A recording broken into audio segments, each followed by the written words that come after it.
हरे कृष्णा, राधे राधे। आप सभी को गोवर्धन पूजा की हार्दिक शुभकामनाएं।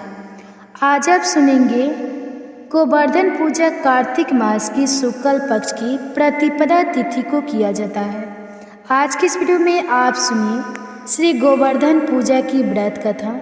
क्योंकि भगवान गणेश को प्रथम पूज्य माना जाता है, इसलिए शुभारंभ करते हैं भगवान गणेश की कथा से। पौराणिक कथा के अनुसार कुछ समय पहले की बात है। एक बुढ़िया माई थी जो हर दिन मिट्टी से बने हुए गणेश जी की पूजा करती थी। वह बुढ़िया माई रोज गणेश जी का मंदिर बनाती और वह मंदिर रोज गल जाता। वहीं पास में एक धनी सेठ का मकान बन रहा था। बुढ़िया माँ एक दिन वहाँ जाकर काम करने वाली मिस्त्री से बोली कि आप यहाँ से मेरे लिए एक पत्थर की गणेश जी बना दो। तब वहाँ की मिस्त्री ने कहा कि हम तुम्हारे लिए गणेश जी नहीं बनाएंगे। जितनी देर में हम गणेश जी बनाएंगे इतनी देर में हम अपना आधा काम पूरा कर लेंगे। तो बुढ़िया माई ने गुस्से में आकर कहा कि राम करे तुम्हारी दीवार टेढ़ी हो जाए। उसके बाद मिस्त्री ने अपनी दीवार बनाई और वह टेढ़ी हो गई। मिस्त्री ने उस दीवार को फिर से तोड़कर दोबारा बनाई और फिर से वह दीवार टेढ़ी हो गई। मिस्त्री बार बार दीवार को बनाता और तोड़ देता। ऐसा करते करते शाम हो गई। फिर थोड़ी देर में सेठ आया और उसने कहा आज तुम लोगों ने कुछ भी काम नहीं किया। तो फिर वह लोग सेठ से कहने लगे एक बुढ़िया माई आई थी, उसने हमसे कहा कि एक पत्थर के गणेश जी बना दो, तो हमने मना कर दिया। तब उसने कहा कि तुम्हारी दीवार टेढ़ी हो जाएंगी। तब से दीवार टेढ़ी ही बन रही है और हम बनाते हैं और उसे फिर तोड़ देते हैं। सेठ ने उनकी सारी बातें सुनी और मिस्त्री को बोला अभी की अभी जाओ और बुढ़िया माँ को लेकर आओ। तब मिस्त्री बुढ़िया को लेकर आया और सेठ ने बुढ़िया से कहा कि हम तुम्हारे लिए सोने का गणेश जी बनवा कर देंगे, तुम हमारी दीवार सीधी करवा दो। और सेठ ने बुढ़िया को सोने से बनेंगे गणेश जी की मूर्ति दी। उसके बाद सेठ की दीवार सीधी हो गई। हे गणेश जी महाराज, जैसे आपने सेठ की दीवार सीधी की वैसे ही सबकी करना और सबकी रक्षा करना। बोलिए गणेश जी महाराज की जय। आइए अब सुनते हैं गोवर्धन पूजा की कथा। पौराणिक कथा के अनुसार एक बार देवराज इंद्र को अभिमान हो गया था। इंद्र का अभिमान चूर करने हेतु भगवान श्री कृष्ण जो स्वयं लीलाधारी श्री हरि विष्णु के अवतार हैं, उन्होंने एक लीला रची। प्रभु की इस लीला में ये हुआ कि एक दिन उन्होंने देखा कि सभी ब्रजवासी उत्तम पकवान बना रहे हैं और किसी पूजा की तैयारी में जुटे हैं। श्री कृष्ण ने बड़े भोलेपन से मैया यशोदा से प्रश्न किया, मैया यह आप लोग इनकी पूजा की तैयारी कर रही है। कृष्ण की बातें सुनकर मैया यशोदा बोली, लल्ला हम देवराज इंद्र की पूजा के लिए अन्नकूट की तैयारी कर रहे हैं। मैया के ऐसा कहने पर श्री कृष्ण बोले, मैया हम इंद्र की पूजा क्यों करते हैं? मैया ने कहा वह वर्षा करते हैं जिससे अन्न की उपज होती है, उनसे हमारी गायों को चारा मिलती है। तब भगवान श्री कृष्ण बोले हमें तो गोवर्धन पर्वत की पूजा करनी चाहिए, क्योंकि हमारी गाय वहीं चढ़ती है। इस दृष्टि से गोवर्धन पर्वत ही पूजनीय है। और इंद्र तो कभी दर्शन भी नहीं देते, वह पूजा न करने पर क्रोधित भी होते हैं। अतः ऐसे अहंकारी की पूजा नहीं करनी चाहिए। लीलाधारी की लीला और माया से सभी ने इंद्र के स्थान पर गोवर्धन पर्वत की पूजा करनी आरंभ कर दी। देवराज इंद्र ने इसे अपना अपमान समझा और मूसलाधार वर्षा आरंभ कर दी। प्रलय के समान वर्षा देखकर सभी ब्रजवासी भगवान कृष्ण को कोसने लगे कि सब इनका कहाँ मानने से हुआ है। तब मुरलीधर ने मुरली कमर में डाली और अपनी कनिष्ठा उंगली पर पूरा गोवर्धन पर्वत उठा लिया और सभी ब्रजवासियों को उसे अपने गाय और बछड़े समेत शरण देने के लिए बुलाया। इंद्र भगवान श्री कृष्ण की यह लीला देखकर और क्रोधित हुए। फलता वर्षा और तेज हो गई इंद्र का मान मर्दन करने के लिए। तब श्री कृष्ण ने सुदर्शन चक्र से कहा कि आप पर्वत के ऊपर रहकर वर्षा की गति को नियंत्रित करें, और शेष नाग ने कहा आप मेड़ बनाकर पानी को पर्वत की ओर आने से रोके। इंद्र निरंतर 7 दिन तक मूसलाधार वर्षा करते रहे। तब उन्हें लगा कि उनका सामना करने वाला कोई आम मनुष्य नहीं हो सकता।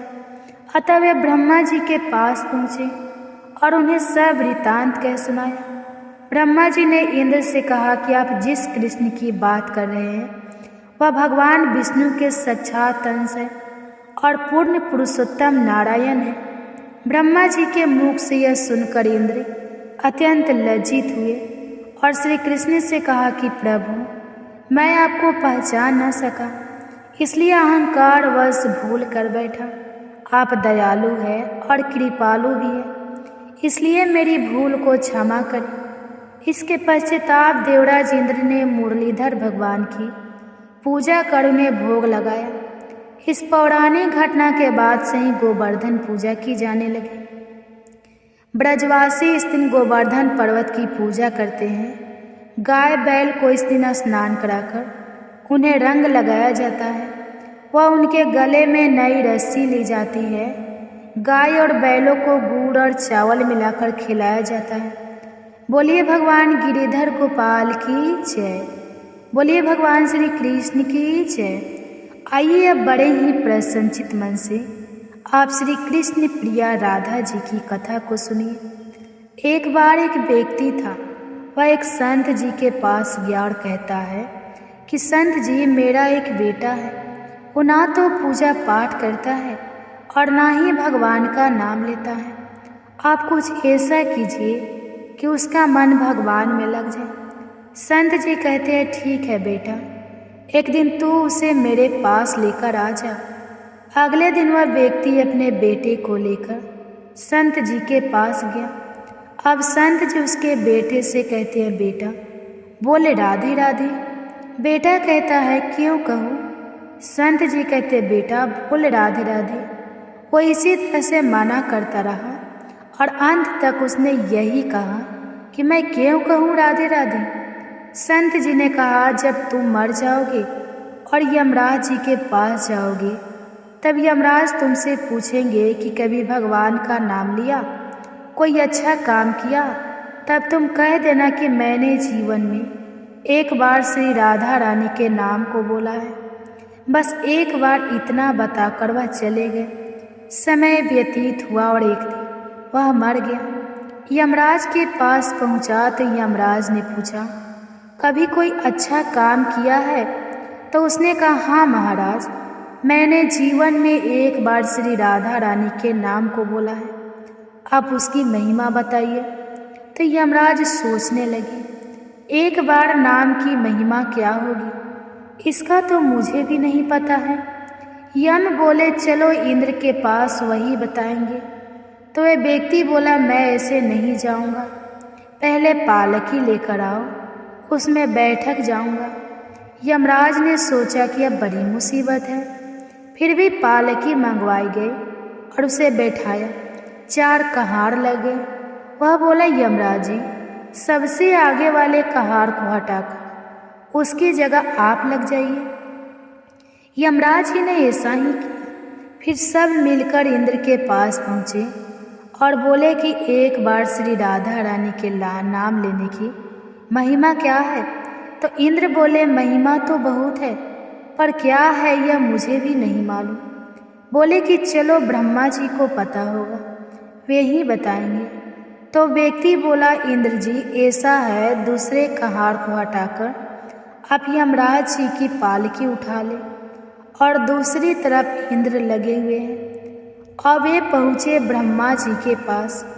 ब्रह्मा जी ने सोचा कि ऐसा कौन सा प्राणी ब्रह्मलोक से आ रहा है जो स्वयं इंद्र और यमराज पालकी उठाकर ला रहे हैं। ब्रह्मा के पास पहुँचे सभी ने पूछा कि एक बार श्री राधा रानी के नाम लेने की महिमा क्या है। तो ब्रह्मा जी बोले महिमा तो बहुत है, पर वास्तविक क्या है कि यह मुझे भी नहीं पता, लेकिन हाँ भगवान शिव जी को जरूर पता होगा। वह व्यक्ति बोला कि तीसरे कहार को हटाइए और उसकी जगह ब्रह्मा जी आप लग जाइए। अब क्या करते, महिमा तो जाननी थी। अब पालकी के एक ओर यमराज है, दूसरी तरफ इंद्र और पीछे ब्रह्मा जी हैं। सब मिलकर भगवान शिव जी के पास गए और भगवान शिव से पूछा कि प्रभु, श्री राधा रानी के नाम की महिमा क्या है? केवल एक बार नाम लेने की महिमा आप कृपा करके बताइए। तो भगवान शिव बोले कि मुझे भी नहीं पता, लेकिन भगवान विष्णु जी के जरूर पता होगी। वह व्यक्ति शिव जी से बोला कि अब आप भी पालकी उठाने में लग जाइए। इस प्रकार ब्रह्मा, शिव, यमराज और इंद्र चारों उस व्यक्ति की पालकी उठाने में लगे और विष्णु जी के लोक पहुँचे। तब विष्णु जी से पूछा कि एक बार श्री राधा रानी के नाम लेने की महिमा क्या है? तब विष्णु जी बोले, अरे जिसकी पालकी को स्वयं मृत्यु का राजा यमराज, स्वर्ग का राजा इंद्र, ब्रह्मलोक के राजा ब्रह्मा और साक्षात भगवान शिव उठा रहे हो, इससे बड़ी महिमा क्या होगी? जब सिर्फ एक बार श्री राधा रानी नाम लेने के कारण आपने इसको पालकी में उठा ही लिया है, तो अब यह मेरी गोद में बैठने का अधिकारी हो गया है। भगवान श्री कृष्ण ने स्वयं कहा है कि जो केवल राधा बोलते हैं, जो केवल रा बोलते हैं, तो मैं सब काम छोड़कर खड़ा हो जाता हूँ, और जैसे ही कोई धा शब्द का उच्चारण करता है तो मैं उसकी ओर दौड़ लगाकर उसे अपनी गोद में भर लेता हूँ। तो यह है कृष्ण प्रिया राधा रानी की महिमा की कथा। अब आप प्रेम से बोलिए राधे राधे। अब आप सुनिए सूर्य देवता की कथा। प्राचीन काल में एक बुढ़िया माई रहती थी। वह नियमित रूप से रविवार का व्रत करती थी। रविवार के दिन सूर्योदय से पहले उठकर बुढ़िया माई स्नान से निर्वित होकर आंगन को गोबर से लीपकर स्वच्छ करती थी। उसके बाद सूर्य भगवान की पूजा करते हुए रविवार का व्रत कथा सुनकर सूर्य भगवान को भोग लगाकर दिन में एक एक समय भोजन करती थी। सूर्य भगवान की अनुकंपा से बुढ़िया माई को किसी प्रकार की चिंता एवं कष्ट नहीं था। धीरे धीरे उनका घर धन धान्य से भर रहा था। उस बुढ़िया माई को सुखी होते देखकर उनकी पड़ोसन उनसे जलने लगी। बुढ़िया ने कोई गाय नहीं पाल रखी थी, अतः अपने पड़ोसन के आंगन से गाय का गोबर लाती थी। पड़ोसी ने कुछ सोचकर अपनी गाय को घर के अंदर बांध दिया। रविवार को गोबर ना मिलने से बुढ़िया माई अपना आंगन नहीं लीप सकी। आंगन ना लीप पाने के कारण उस बुढ़िया माई ने सूर्य भगवान को भोग भी नहीं लगाया और इस दिन स्वयं भी भोजन नहीं किया। सूर्यास्त होने पर बुढ़िया माई भूख प्यासी हो गई। प्रातःकाल सूर्योदय से पूर्व बुढ़िया माई की आँख खुली तो अपने आंगन में सुंदर गाय और बछड़े को देखकर हैरान हो गई। गाय को आंगन में बांधकर उसे जल्दी से चारा पानी खिलाया। पड़ोसी ने उस बुढ़िया माई के आंगन में बंधे गाय और बछड़े को देखा। वह उससे और भी अधिक जलने लगी। तभी गाय ने सोने का गोबर किया। गोबर को देखते ही पड़ोसन की आंखें फटी की फटी रह गई। पड़ोसन ने उस बुढ़िया माई को आसपास ना देखकर तुरंत उस गोबर को चुरा लिया और अपने घर ले गई तथा अपनी गाय का गोबर वहाँ रख आई।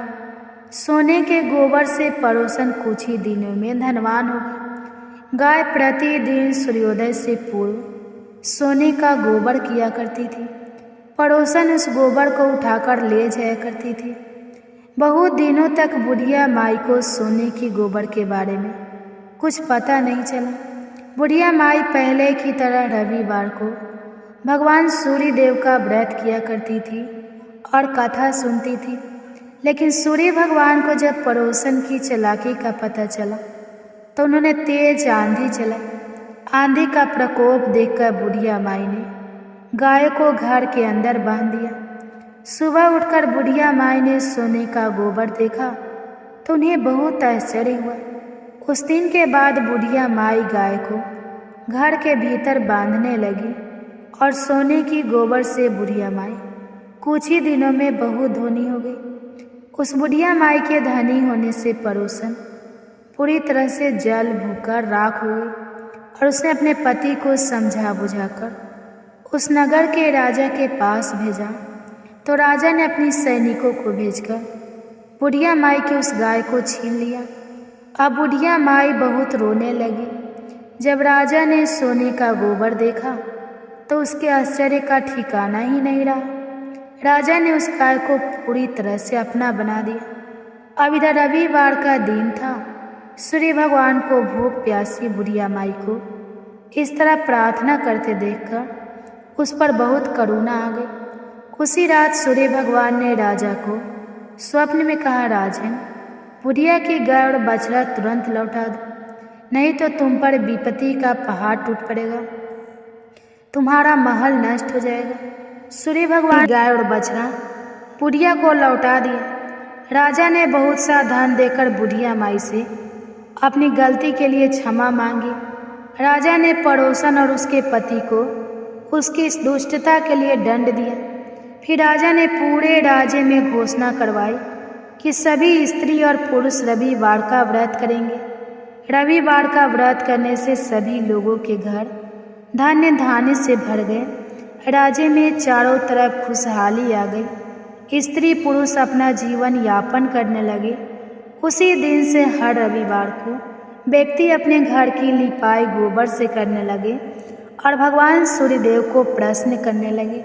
प्रेम से बोले श्री सूर्य नारायण भगवान की जय, सूर्य देवता की जय। हे सूर्य भगवान, जिस प्रकार आपने बुढ़िया माई को दिया उसी प्रकार आप अपने भक्तों को कथा कहने वाले, सुनने वाले और हुंकार भरने वाले को देना।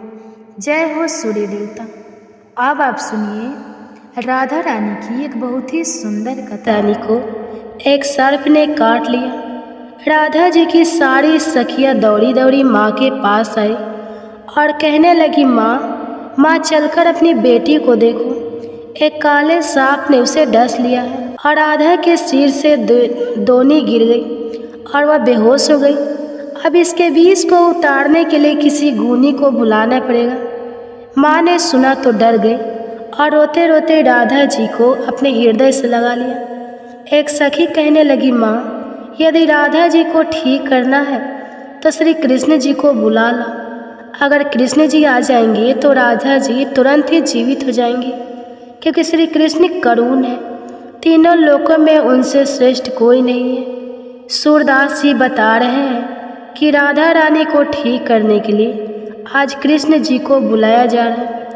अब राधा रानी की सखिया कृष्ण जी की मैया यशोदा के पास आई और कहने लगी, मैया, तुम्हारा कृष्ण सांप के विष को मंत्रों से उतारने वाले गरुड़ है। आप अपने पुत्र को हमारे साथ भी तो राधा रानी को काले सांप ने डस लिया है। मैया यशोदा ने सुना तो सुनकर मुस्कुराने लगी कि अभी थोड़ी देर पहले तो राधा मेरे घर आई थी।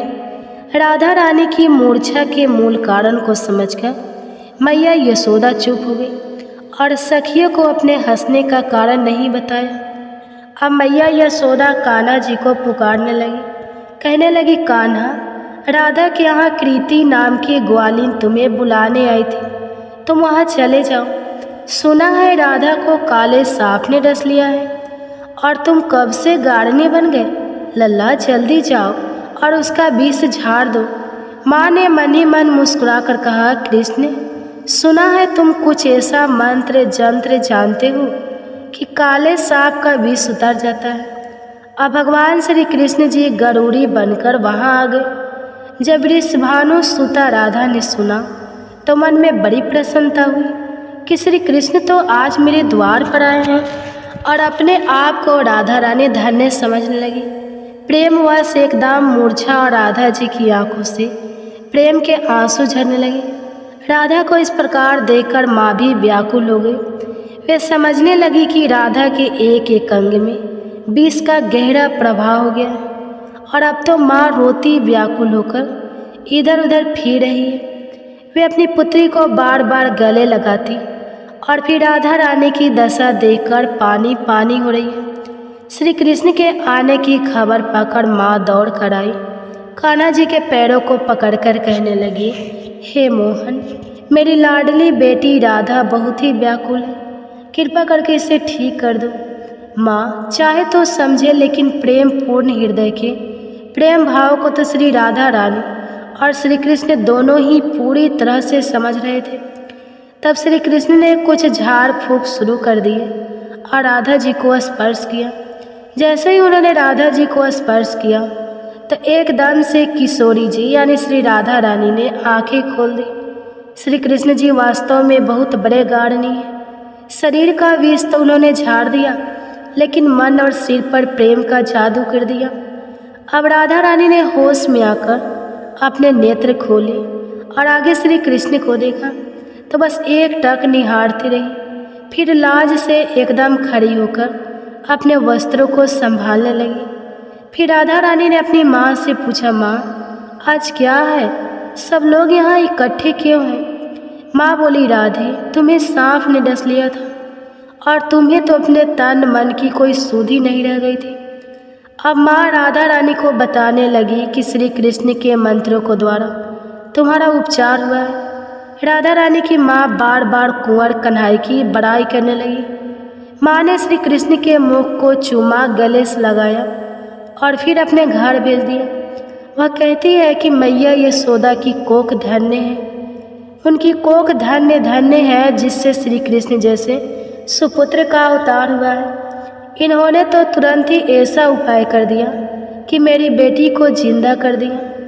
अब माता मन ही मन सोचने लगी कि राधा कृष्ण की यह जोड़ी तो मानो भगवान ने सोच समझ कर बनाई है। ब्रज के घर घर में अब यह चर्चा चल पड़ी कि कृष्ण जी बहुत बड़े गाढ़नी हैं और भगवान ने इस तरह से और भी बहुत सारी सुंदर प्रेम लीलाएं ब्रज में की। पौराणिक कथा के अनुसार एक बार भगवान विष्णु जी शेष नाग पर बैठे बैठे उदास हो गए और उन्होंने मृत्यु लोक पर यानी कि धरती लोक पर जाने का विचार बना लिया। धरती पर जाने का मन बनाते ही विष्णु भगवान जाने की तैयारी में लग गए। अपने स्वामी को तैयार होता देखकर देवी लक्ष्मी ने उनसे पूछा, हे स्वामी आप कहाँ जाने की तैयारियों में लगे हुए हैं? तब उत्तर में भगवान विष्णु ने कहा, हे लक्ष्मी मैं धरती लोक पर घूमने जा रहा हूँ। यह सुनकर माँ लक्ष्मी जी का भी मन धरती पर जाने का हुआ और उन्होंने श्री हरि से इसकी आज्ञा मांगी।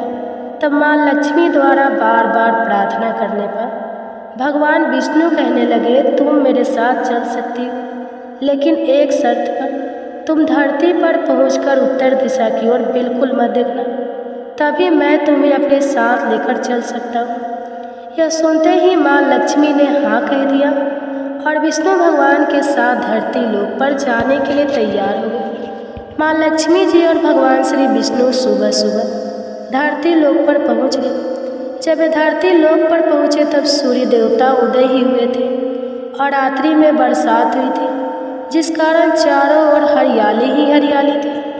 धरती बहुत सुंदर दिख रही थी, जिसके कारण माँ लक्ष्मी जी मंत्र मुग्ध होकर धरती के चारों तरफ देखने लगी और भूल गई कि पति को क्या वचन देकर आई है। अपनी नज़र घुमाते हुए उन्होंने कब उत्तर दिशा की तरफ देख लिया उन्हें पता ही नहीं चला। मन ही मन इतना मुग्ध हो गई कि माँ लक्ष्मी ने जब उत्तर दिशा की तरफ देखा तो उन्हें एक सुंदर बगीचा नजर आया। उस ओर से भीनी भीनी खुशबू आ रही थी और उस बगीचे में बहुत ही सुंदर सुंदर और तरह तरह के फूल खिले हुए थे। फूलों को देखते ही माँ लक्ष्मी बिना सोचे समझे उस बगीचे में चली गई और एक सुंदर सा फूल तोड़कर ले आई। फूल तोड़ने के बाद जैसे ही माँ लक्ष्मी जी भगवान विष्णु के पास वापस लौट कर आए तब भगवान विष्णु की आंखों में आंसू थे। माँ लक्ष्मी जी के हाथ में फूल देखकर भगवान विष्णु कहने लगे, हे देवी कभी भी किसी से बिना पूछे उसका कुछ भी नहीं लेना चाहिए। और साथ ही उन्होंने अपना दिया हुआ वचन भी देवी लक्ष्मी को याद दिलाया। तब माँ लक्ष्मी को अपनी भूल का आभास हुआ। उन्होंने भगवान विष्णु से इस भूल के लिए क्षमा याचना भी की, लेकिन भगवान श्री हरि ने कहा, हे देवी तुमने जो भूल की है उसकी सजा तो तुम्हें अवश्य मिलेगी। जिस माली के खेत से तुमने बिना पूछे फूल तोड़ लिए हैं, वह एक प्रकार की चोरी ही तो है। इसलिए अब तुम 3 वर्ष तक माली के घर नौकर बनकर रहो। उसके बाद मैं तुम्हें बैकुंठ लोक में वापस बुलाऊंगा। भगवान विष्णु का आदेश माँ लक्ष्मी ने चुपचाप सिर झुकाकर मान ली, जिसके बाद माँ लक्ष्मी ने एक गरीब औरत का रूप धारण किया और उसकी खेत के मालिक के पास पहुँच गई। माधव नाम के उस मालिक का एक झोपड़ा था, जहाँ माधव की पत्नी 2 बेटे और अपनी बेटियों के साथ रहा करती थी। जब माँ लक्ष्मी एक साधारण औरत बनकर माधव के झोपड़ी पर गई, तब माधव ने पूछा, बहन तुम कौन हो? तब माँ लक्ष्मी ने कहा, मैं एक गरीब औरत हूँ, मेरी देखभाल करने वाला कोई नहीं। मैंने कई दिनों से खाना भी नहीं खाया। मुझे कोई काम दे दो, मैं तुम्हारे घर का सारा काम कर दिया करूँगी और इसके बदले में आप मुझे अपने घर के कोने में आश्रय दें। माधव बहुत ही अच्छे दिल का मालिक था। उसे दया आ गई, लेकिन उसने कहा, बहन मैं तो बहुत ही गरीब हूँ। मेरी कमाई से मेरे घर का खर्च ही काफ़ी कठिनाई से चलता है। लेकिन अगर मेरी 3 की जगह 4 बेटियाँ भी होती, तब भी तो मुझे गुजारा ही करना था। इसलिए अगर तुम मेरी बेटी बनकर जैसा भी रूखा सूखा हम खाते हैं उसे खाकर खुश रह सकती हो, तो बेटी अंदर आ जाए। माधव ने माँ लक्ष्मी को अपने झोपड़े में शरण दे दी और माँ लक्ष्मी जी 9 साल तक माधव के घर में नौकरानी बनकर रही। कथा के अनुसार ऐसा कहा जाता है कि जिस दिन माँ लक्ष्मी माधव के घर आई थी, उसके दूसरे ही दिन माधव के फूलों से इतनी आमदनी हुई कि शाम को उसने एक गाय खरीद ली। फिर धीरे धीरे माधव ने ज़मीन खरीद ली और सबके अच्छे अच्छे कपड़े और गहने भी बनवा लिए। थोड़े समय बाद उसने रहने के लिए एक पक्का घर भी बनवा लिया। माधव हमेशा सोचा करता था कि मुझे यह सब इस महिला के आने के बाद ही मिला है और इसलिए बेटी के रूप में इसने तो मेरी किस्मत ही जगा दी है। एक दिन माधव जब अपने खेतों में काम कर रहा था और काम समाप्त करके जब वह वापस आया, तब उसने अपने घर के द्वार पर गहनों से लदी हुई एक देवी स्वरूप औरत को देखा। जब वह उनके पास गया तब उसे आभास हुआ कि यह तो मेरी मुँह बोली चौथी बेटी यानी कि वही औरत है। माधव एकदम हैरान था कि यह सब क्या हो रहा है। उसे कुछ समझ नहीं आया। तब साक्षात माँ लक्ष्मी जी ने उसे अपने स्वरूप में अवगत कराया और उन्होंने माधव को अपने घर रहने का कारण भी बता दिया। सारी बात जानकर माधव हाथ जोड़कर बोला, हे देवी माँ हमें क्षमा करें, हमने आपसे अनजाने में ही अपने घर अपने खेतों बगीचों में काम करवाया। हे माँ ये कैसा अपराध हो गया। हे माँ हम सबको हो सके तो क्षमा कर दीजिए। इस प्रकार जब वह बार बार निवेदन कर रहा था तो उसे देखकर माँ लक्ष्मी जी मुस्कुराने लगी और कहने लगी, हे माँ तुम तो बहुत ही अच्छे और बहुत ही दयालु व्यक्ति हो। तुमने क्योंकि मुझे अपनी बेटी की तरह रखा, अपने परिवार का सदस्य बनाया। इसके बदले में मैं तुम्हें वरदान देती हूँ कि तुम्हारे पास कभी भी खुशियाँ की और धन की कमी नहीं रहेगी। इतना कहकर माँ लक्ष्मी अपने स्वामी के द्वारा भेजे गए रात में बैठकर बैकुंठ लोक को वापस चली गई। हे माँ लक्ष्मी, जिस तरह से आपने उस गरीब माली को सारी खुशियाँ दी, उसके घर में धन को भंडार भर दिए, उसी तरह से इस कथा को कहने और सुनने वाले सभी भक्तों के जीवन में खुशियाँ भर